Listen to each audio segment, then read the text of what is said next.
This is the electrical schematic that I'm sure will be familiar to quite a few of you. I know I wired a lot of my electrical accessories like this for many years before I understood why it was so terrible. So let's just run through it. These are my switches, these are my accessories. I've got lights, I've got transmission fan or a cooler, and I've got my locker. Each one of these will have a different amperage draw. But I don't care about that, I just want them to work. So what do? I take my power lead, I hook it up to my battery, and I run it directly to my first switch, my second switch, my third switch, and luckily the harness came with an inline fuse, so I have a modicum of protection there. The battery is obviously grounded still, and then I just run the low side of the switch over to the accessory that I want to be powered.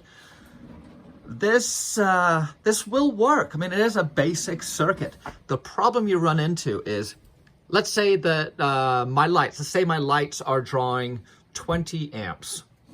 20 amps now has to run all the way from the battery into the cab, through the switch, out of the cab, back down to the accessory, and then to the ground.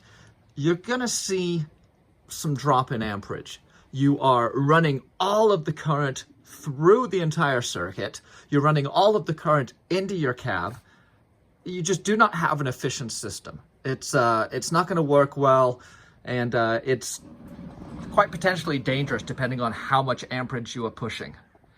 This is a quick schematic I threw together of what I consider to be a fairly decent electrical system setup. This is going to be distributed through a bus bar. Let me use my little handy pointer. It's going to be distributed through this bus bar. You've got your accessories over here that require the current. You've got lights, transmission, cooler, and a locker. Each one of those is going to be grounded to a solid ground on the frame. And then over here, you've got your battery, which is also grounded to a solid position on the frame.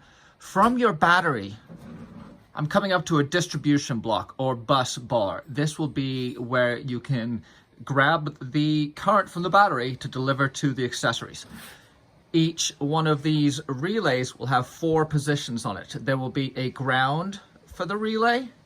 There will be a hot side for the relay coming in from the bus bar, and there will be a current run going to the accessory, and then there will be a current running down to the switch and back to the relay. The objective of the switch is to close the relay circuit and allow current to flow all the way through out to the accessory. What this does is it removes the switch from carrying any current and make sure that all the amperage that you're delivering to these end accessories gets delivered. As you can see though, it's a lot of stuff going on. You've got fuses in each one of the main runs because, you know, you got to be careful. And these are just dumb switches. This is just a single switch. It is not powered. It doesn't have multiple positions. It is really, really simple. Just a basic toggle switch. This is what I've been doing for years, and it works well. It's somewhat difficult to package. It's a little more challenging to troubleshoot, and it just takes up a lot of room. There's a lot of moving pieces. There's a lot of connections that can go bad. And each one of those connections is a potential trouble site. So that is historically what we have used, or what I have used, and what most people are familiar with. Let's take a look at what the SwitchPro does. And here's the system with the SwitchPro RCR12 in it. So I've obviously still got my battery. I've got a hot side and a cold side. The cold side or negative is grounded to the frame. I have a breaker in between delivering high charge to the SwitchPro unit. The SwitchPro unit is also grounded directly back to the battery. So I have a hot and negative side connection to the battery.